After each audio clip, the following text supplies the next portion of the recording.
Lebih mudah memberitahu orang yang tahu tentang Tuhan daripada memberitahu orang yang merasa tahu tentang Tuhan. Mari kita berdoa bersama. Tuhan yang kami kasihi, pada saat ini kami bersyukur Engkau memberikan waktu yang indah untuk bersama-sama merenungkan akan sabda-Mu. Kami menyadari banyak kekurangan, kelemahan, serta dosa, sehingga terkadang menghalangi kami untuk mengerti apa yang telah Engkau nyatakan dalam hidup kami. Kiranya Engkau sendiri boleh memberikan kemurahan supaya kami dapat mampu, dapat mengerti, dan dapat memahami apa yang Engkau nyatakan dalam hidup kami. Berkati hamba-Mu yang penuh keterbatasan, kekurangan, serta dosa ini. Kiranya Tuhan mampukan, menyempurnakan, serta menyucikan, sehingga kebenaran firman ini dapat disampaikan dengan baik dan memberkati jemaat. Berkati hamba-Mu ini dan taruh di bawah kaki salib Tuhan, sehingga hanya Tuhan saja yang dipermuliakan di dalam pemberitaan firman pada saat ini. Di dalam nama Tuhan Yesus kami sudah berdoa. Haleluya. Amin. Shalom Bapak, Ibu, dan Saudara yang dikasihi Tuhan. Kita menyadari bahwa air merupakan suatu kebutuhan utama di dalam kehidupan manusia. Ketika air itu menjadi panas, dapat berfungsi untuk mematangkan makanan seperti sayuran dan daging sehingga dapat dikonsumsi.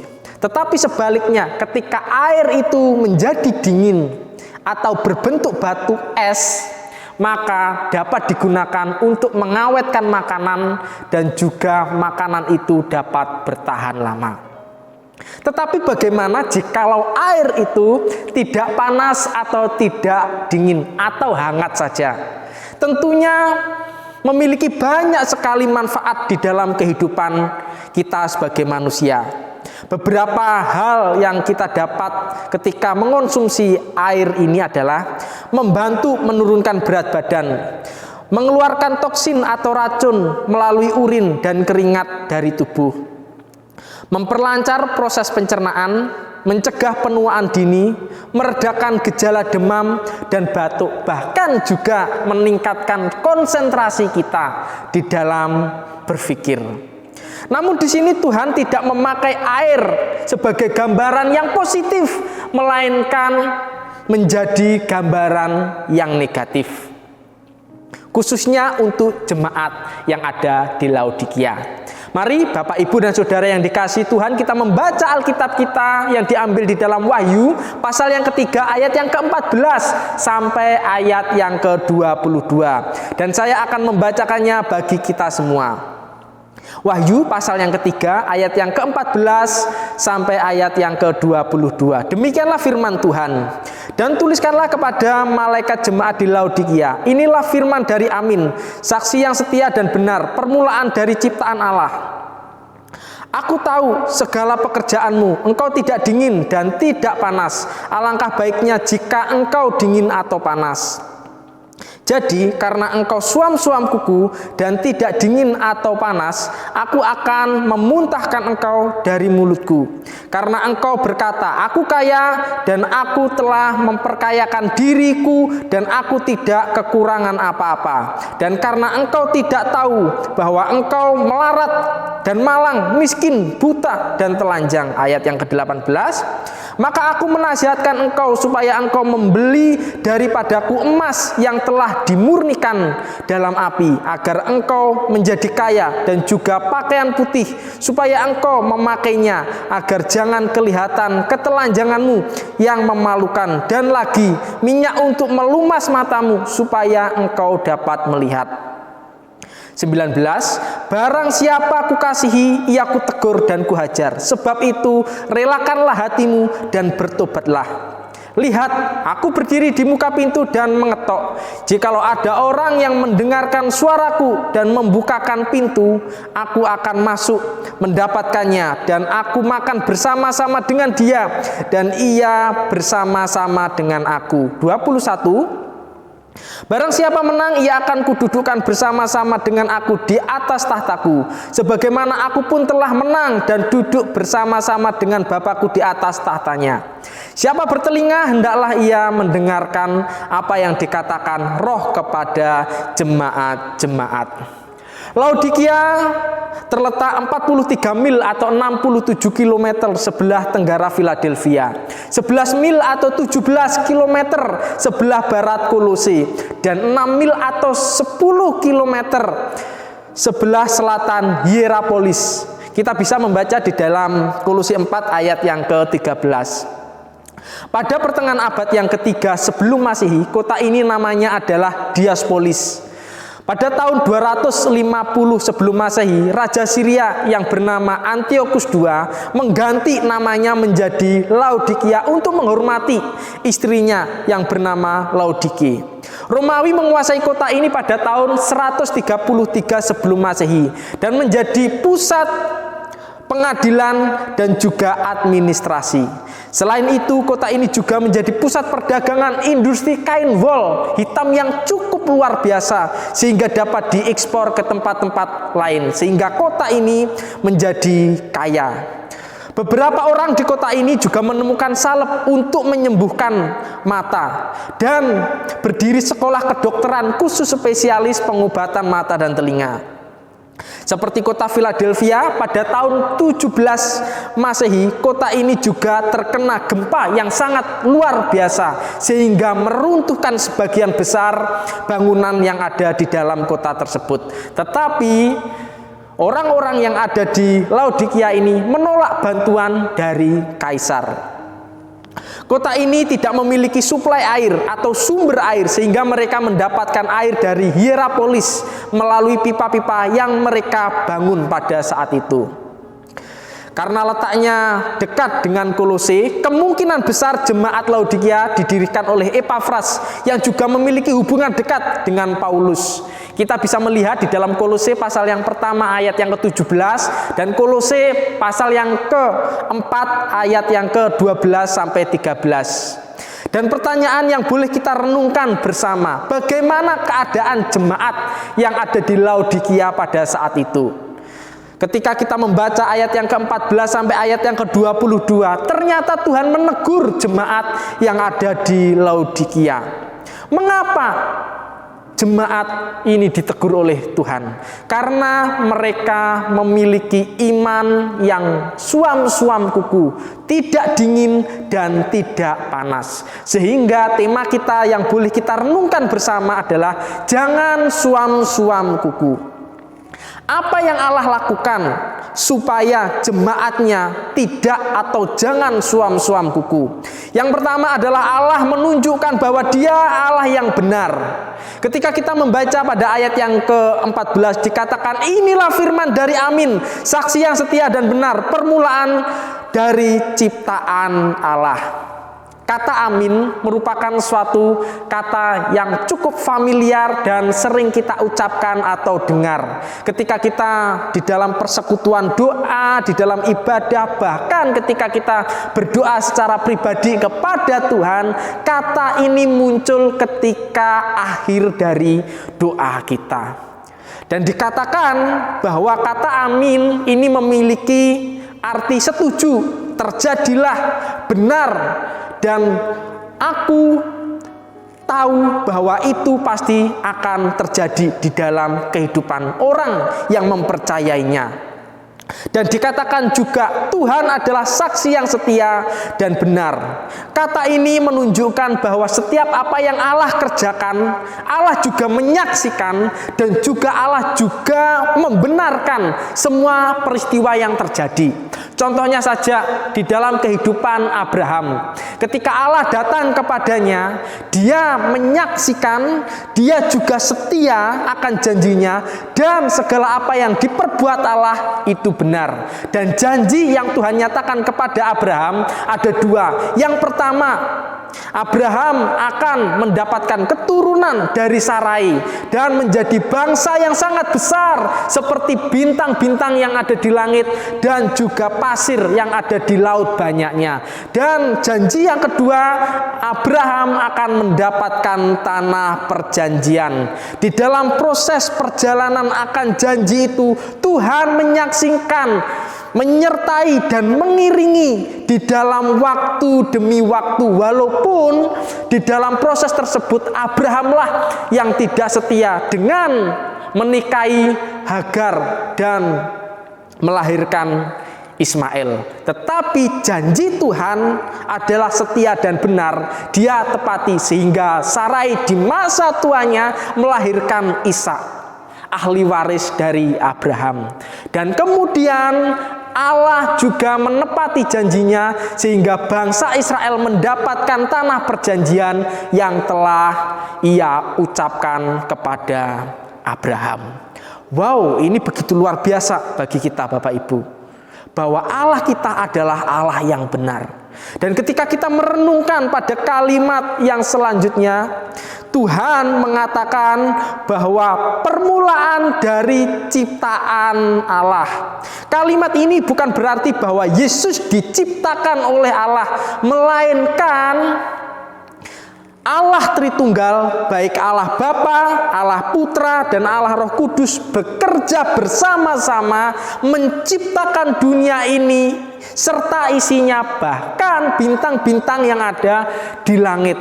Tubuh kita, roh kita, segala apa yang kita miliki itu adalah miliknya Tuhan. Dan semuanya berada di dalam rencana Tuhan yang sangat indah di dalam kehidupan orang yang mengasihinya. Di sini kita belajar dua hal. Yang pertama, ketika Allah berjanji, Dia akan setia, bersaksi, dan akan menyatakan kebenaran tersebut. Dan yang kedua, kita belajar bahwa segala sesuatu yang diciptakan oleh Allah adalah milik Allah.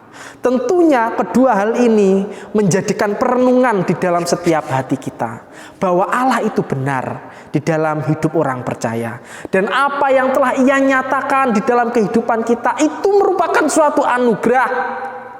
Harta yang kita miliki, HP, laptop, kendaraan mobil, motor, rumah, aset-aset yang kita miliki, tubuh, roh kita, semuanya adalah miliknya Allah. Dan ketika Allah mau mengambil, itu pasti akan terjadi. Ketika Tuhan mau memberkati kita, itu pasti terjadi. Sehingga di dalam setiap kehidupan manusia tentunya harus menikmati dan merasakan serta meresponi bahwa segalanya adalah milik Allah. Dan siapakah kita di dalam hidup ini? Kita adalah manusia yang penuh kelemahan serta keterbatasan. Segala apa yang kita miliki pada saat ini merupakan karena kasih karunia serta kemurahannya. Oleh sebab itu, kita seharusnya memiliki cara pandang dari sudut Allah, sehingga kehidupan kita akan merasakan kasih, dan kasih. Di dalam kesulitan kita tetap memuliakan Allah. Di dalam kelimpahan pun kita juga merasakan kasih Allah. Di dalam kesakitan pun kita juga akan merasakan kasih Allah. Karena Allah adalah benar.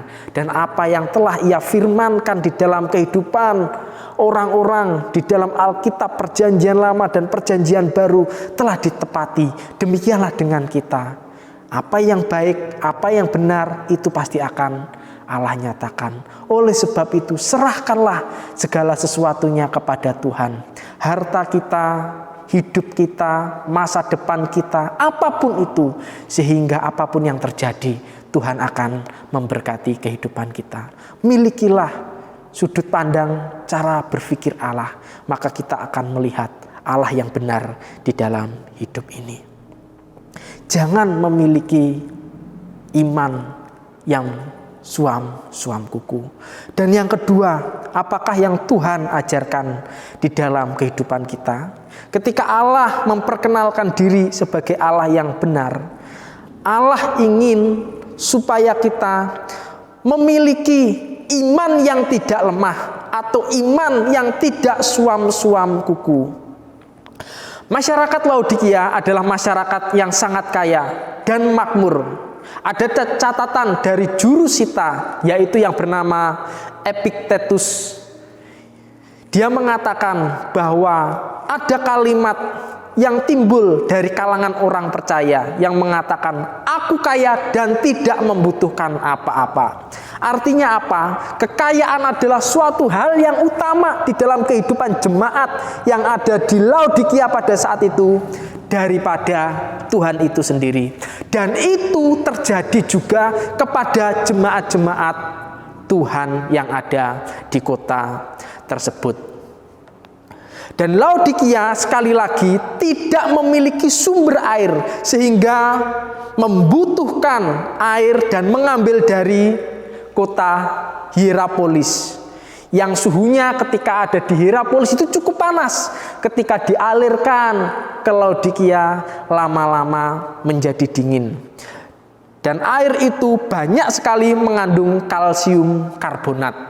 Sehingga ketika seseorang meminum air ini rasanya begitu tidak enak sehingga akan dimuntahkan, akan dikeluarkan dari mulutnya. Walaupun di sisi lain juga memiliki manfaat yang baik.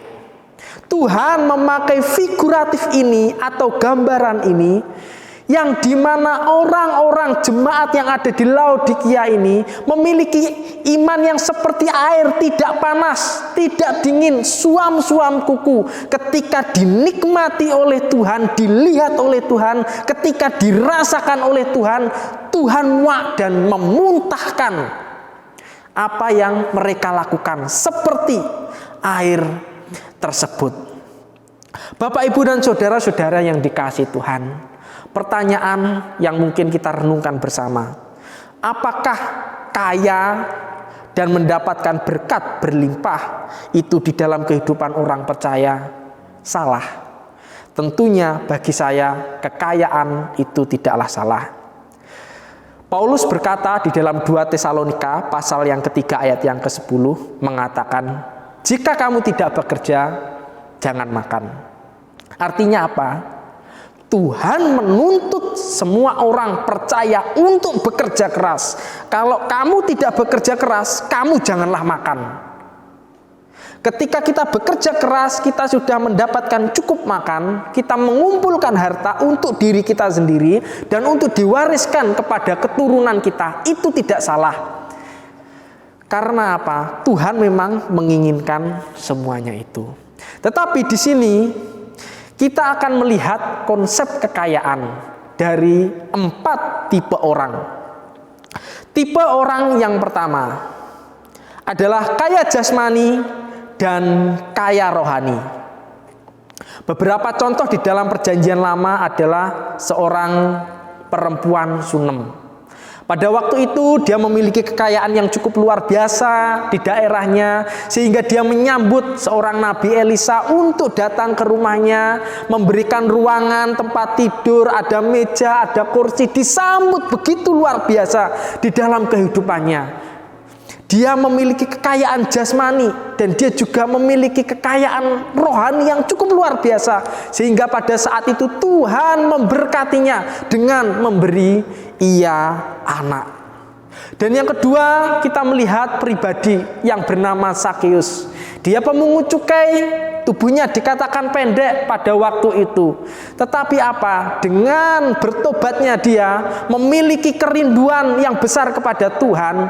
Dia adalah orang yang kaya rohani dan juga kaya jasmani. Dia memberikan hartanya kepada orang-orang yang tidak mampu pada saat itu. Dan ketika dia memiliki hutang kepadanya, dia akan mengembalikan berkali-kali lipat. Sehingga apa? Semua orang pada saat itu kagum akan imannya dan kagum akan kekayaannya. Bapak, Ibu, dan saudara-saudari yang dikasihi Tuhan, kita menyadari pada saat ini banyak sekali pergumulan yang kita rasakan. Bukan saja karyawan atau bawahan, bukan saja pengusaha-pengusaha kecil, tetapi pengusaha-pengusaha besar pun juga memiliki pergumulan yang sama. Tetapi tidak sedikit orang-orang kaya, pengusaha besar ini memiliki kekayaan rohani yang begitu luar biasa di dalam kehidupannya. Sehingga apa? Di dalam perenungannya dia tetap mempertahankan karyawannya ini untuk bekerja, sehingga karyawannya ini dapat menghidupi keluarganya walaupun dikurangi mungkin gajinya 30%, 40%, atau 50%. Selain itu, apa yang dilakukan orang-orang kaya yang juga kaya rohani ini? Mereka juga berdoa, mereka melayani Tuhan, membagi-bagikan makanan, sembako kepada orang-orang yang membutuhkan. Di dalam kesulitan ekonominya mereka juga mau membantu. Inilah tipe orang yang dikasihi oleh Tuhan. Dia kaya secara jasmani dan kaya secara rohani. Dan yang kedua adalah miskin jasmani namun kaya secara rohani. Ketika kita membaca di dalam 1 Raja-Raja, dikatakan ada seorang janda Sarfat yang memiliki 1 anak pada waktu itu. Ketika Elia datang kepadanya, ia meminta makanan. Janda Sarfat itu hanya memiliki segenggam tepung dan juga memiliki minyak yang sedikit di buli-bulinya. Tetapi apa yang dikatakan Elia? Berilah aku makanan dahulu, baru kamu. Perempuan ini mengatakan, Tuhan, aku memiliki makanan yang sedikit ini. Kami akan mengambil kayu, memasaknya, dan memakannya. Besok kamu mati. Tetapi apa? Karena dia memiliki iman yang kaya, rohani yang kaya, dia memberikannya kepada Elia pada saat itu. Sehingga apa? Dia bisa makan bersama dengan anaknya sampai musim hujan, bahkan panen di dalam kehidupannya. Ini adalah orang yang miskin secara jasmani, tetapi kaya secara rohani. Dan salah satu contohnya lagi ketika kita membaca di dalam Injil, ada seorang anak yang dimana pada waktu itu dia datang membawa 5 roti dan 2 ikan. Banyak orang yang kelaparan pada waktu itu. Tetapi apa? Dia memberikan apa yang dia miliki untuk dipersembahkan kepada Tuhan. Dan itu menjadi berkat bagi banyak orang. Kasih anak kecil ini adalah kasih rohani yang kaya. Padahal dia membutuhkan suatu makanan di dalam yang dia lakukan pada waktu itu. Tipe yang ketiga adalah kaya jasmani dan miskin rohani. Ini adalah kategori jemaat Laodikia pada saat itu, yang dimana dia memiliki kekayaan yang begitu luar biasa, tetapi dia tidak mempedulikan kerohaniannya dan dia tidak memiliki hati yang sungguh-sungguh kepada orang-orang yang ada di sekelilingnya. Ketika kita juga membaca kitab Injil, ada perumpamaan Lazarus dan orang kaya. Orang kaya ini memiliki banyak makanan, tetapi Lazarus ini hanya diberikan rempah-rempahnya saja. Padahal dia mampu memberikan sebagian kecil dari apa yang dia miliki supaya Lazarus ini mendapatkan kekenyangan. Tetapi itu enggan dilakukan. Ini adalah suatu contoh yang kurang tepat di dalam kehidupan mereka. Bapak, Ibu, dan saudara-saudari yang dikasihi Tuhan, ada seorang hamba Tuhan yang melayani di sebuah gereja. Pada waktu itu ada sebuah keluarga yang biasanya datang untuk beribadah. Tetapi beberapa minggu keluarga ini yang datang hanya anaknya yang ketiga. Kedua kakaknya, ibu dan ayahnya tidak datang-datang, bahkan dikatakan sudah 3 bulan. Sehingga hamba Tuhan ini datang ke rumah si keluarga ini. Tentunya disambut dengan baik, diberikan minuman, makanan, dan dilayani dengan begitu luar biasa. Mereka bertanya kabar dan juga men-sharingkan kehidupan pelayanan dan keluarganya pada waktu itu. Lalu hamba Tuhan ini singkat cerita langsung ke intinya mengatakan, Bapak Ibu, saya lihat Bapak Ibu tidak saya lihat di gereja seperti itu. Mungkin ada pergumulan, apakah saya bisa membantu? Dan keluarga ini mengatakan, iya Pak, beberapa waktu ini kami sangat sibuk sekali dengan pekerjaan kami. Karena ada pekerjaan ini, pekerjaan itu, harus bertemu dengan orang ini, bertemu dengan itu, harus datang ke pabrik dan lain sebagainya.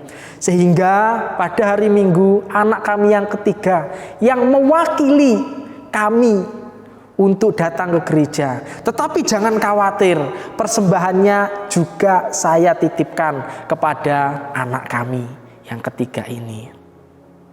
Dan hamba Tuhan ini berkata, ya puji Tuhan Pak, jikalau pekerjaannya dapat berjalan dengan baik, tetapi hubungan dengan Tuhan, komunikasi dengan komunitas orang percaya itu tidak dapat diwakilkan.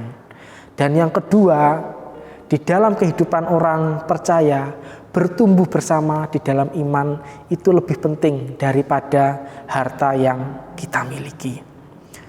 Itulah yang dikatakan oleh hamba Tuhan. Kemudian ia berdoa supaya jemaat-jemaat itu pun yang lemah iman ini boleh dikuatkan, tidak mengalami iman yang suam-suam kuku, jikalau tidak mereka akan dimuntahkan oleh Tuhan. Tipe yang keempat adalah miskin jasmani dan miskin rohani. Artinya apa? Di dalam kehidupan ini orang itu tidak bekerja keras, orang ini malas, tidak mau berusaha melihat situasi dan kondisi dengan pemikiran yang negatif. Ketika mendapatkan pekerjaan dia mengeluh, ketika tidak ada pekerjaan dia mengeluh, ketika dia kekurangan mengeluh, ketika juga ada makanan dia mengeluh dan lain sebagainya. Sehingga di dalam kehidupannya pun juga mengalami hal-hal yang buruk. Sebaliknya di dalam kerohanian dia menyangkali imannya, dia kecewa kepada Tuhan. Sehingga apa yang terjadi di dalam kehidupan orang tersebut yang miskin secara jasmani dan miskin secara rohani. Orang-orang seperti ini tidak akan mendapatkan berkat ketika berada di dunia dan berkat ketika dia meninggalkan dunia. Oleh sebab itu, perkenanan Tuhan tidak dilihat dari seberapa banyak kekayaan jasmani yang kita miliki. Perkenanan Tuhan dilihat dari kekayaan rohani yang kita miliki. Ketika engkau kaya secara jasmani, puji Tuhan, dan juga engkau kaya secara rohani. Ketika engkau miskin secara jasmani, puji Tuhan ketika engkau kaya secara rohani. Tetapi celakalah orang yang kaya akan jasmani dan miskin secara rohani. Tetapi lebih celaka lagi orang yang miskin secara jasmani dan miskin secara rohani. Orang-orang seperti ini tidak akan berkenan di hadapan Tuhan. Oleh sebab itu, marilah kita memiliki semangat. Jangan suam-suam kuku, tidak dingin, tidak panas. Lebih baik engkau dingin atau panas. Lebih baik engkau semangat di hadapan Tuhan dan melayaninya dengan sungguh-sungguh daripada engkau suam-suam kuku yang dimuntahkan oleh Tuhan. Dan lebih baik engkau tidak percaya Tuhan sama sekali di dalam kehidupanmu, sehingga engkau tidak mencemarkan nama Tuhan yang nyata di dalam kehidupan kita. Namun apa yang Tuhan nyatakan di dalam kehidupan orang percaya? Yang ketiga, jangan suam-suam kuku karena Tuhan masih memberikan kesempatan. Ini adalah suatu penghiburan bagi kita, orang-orang yang mengasihinya. Ketika kita membaca ayat yang ke-18 sampai ayat yang ke-22, dikatakan sekali lagi, bukan hanya orang yang kaya, namun gereja-gereja pun juga mengalami hal yang demikian. Tuhan menyebut gereja-gereja atau orang-orang yang miskin rohani adalah orang-orang yang tidak berkenan di hadapannya. Sehingga dikatakan ia membeli dalam konteks perdagangan emas yang murni, artinya iman. Mereka disuruh membeli emas yang murni. Yang penting bukan membelinya ini, tetapi hatinya yang tergerak untuk mendapatkan iman tersebut kepada Tuhan. Dan yang dikatakan mereka telanjang, artinya mereka berdosa di hadapan Tuhan. Sehingga ketika mereka mengakui Yesus adalah Tuhan dan Juru Selamat, dosanya ini ditebus, ditutupi, sehingga mendapatkan pakaian putih yang melambangkan kekudusan dan kesalehan. Mereka buta, artinya mereka tidak melihat kebenaran Allah, sehingga mereka membutuhkan salep, yaitu firman Tuhan, supaya mereka dapat melihat. Dan yang terakhir, setiap orang yang dikasihi Tuhan di dalam kehidupannya ia akan ditegur dan diajar. Apa sih yang dimaksud ditegur dan dihajar di dalam ayat yang kita baca? Ditegur adalah diperingatkan, dan dihajar di dalam terjemahan bahasa Indonesia sehari-hari adalah dicambuk. Kalimat ini menjelaskan bahwa Tuhan ketika seseorang yang percaya menyimpang daripada jalan Tuhan, Tuhan akan memperingatkan. Kalau tidak memperingatkan, dia akan mencabuknya atau menghajarnya. Supaya apa? Dengan keadaan seperti ini, dia kembali lagi kepada Tuhan. Ketika saya masih kecil, umur 6 atau 7 tahun, pada waktu itu cuaca mendung dan saya memiliki tetangga, sekaligus tetangga saya ini adalah saudara.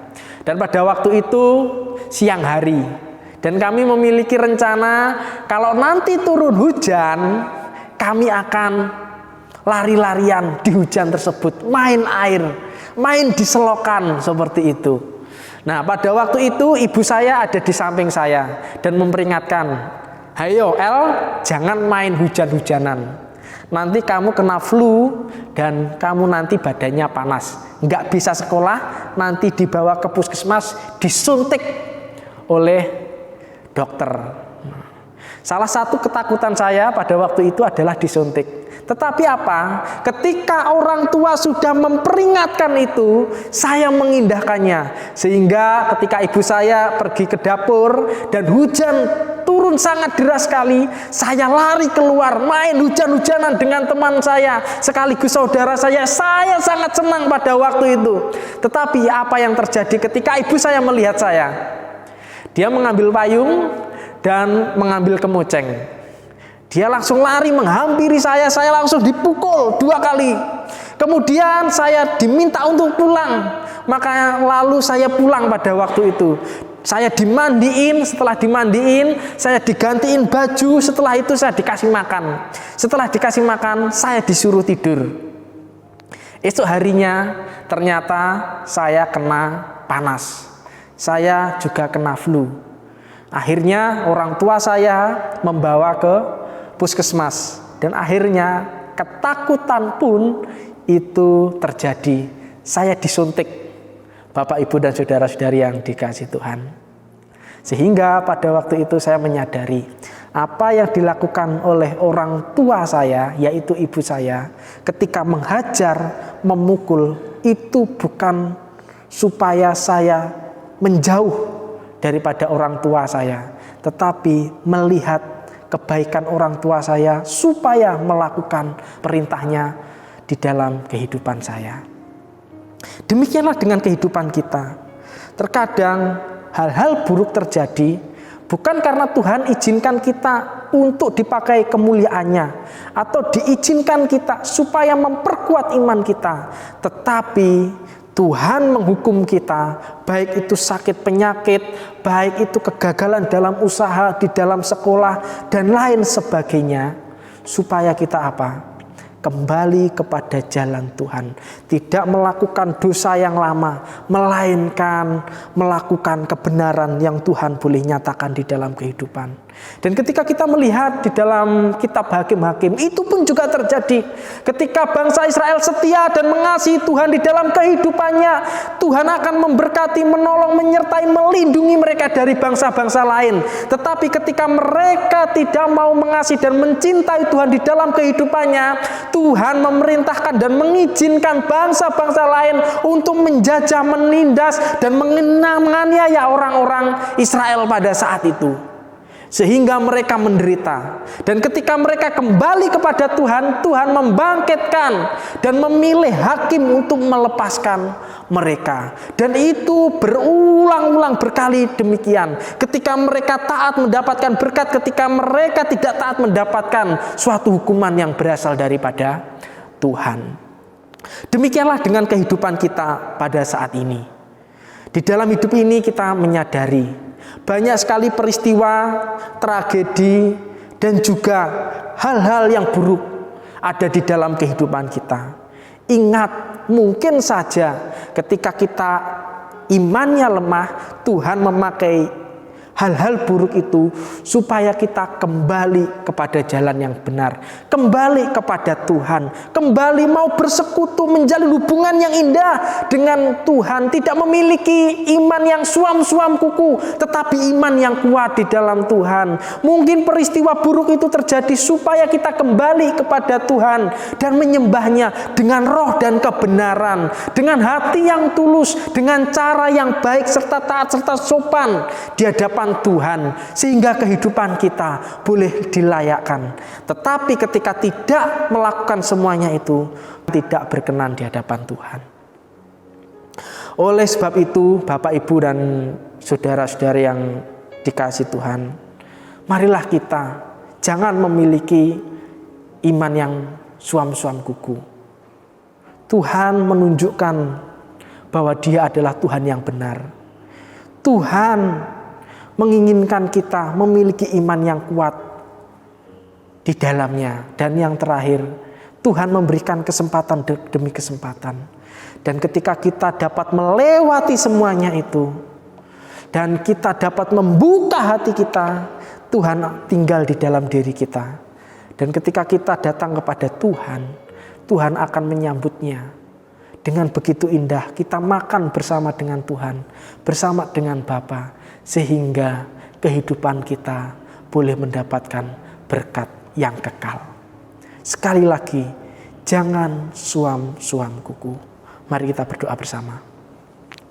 Tuhan yang kami kasihi, pada saat ini kami bersyukur.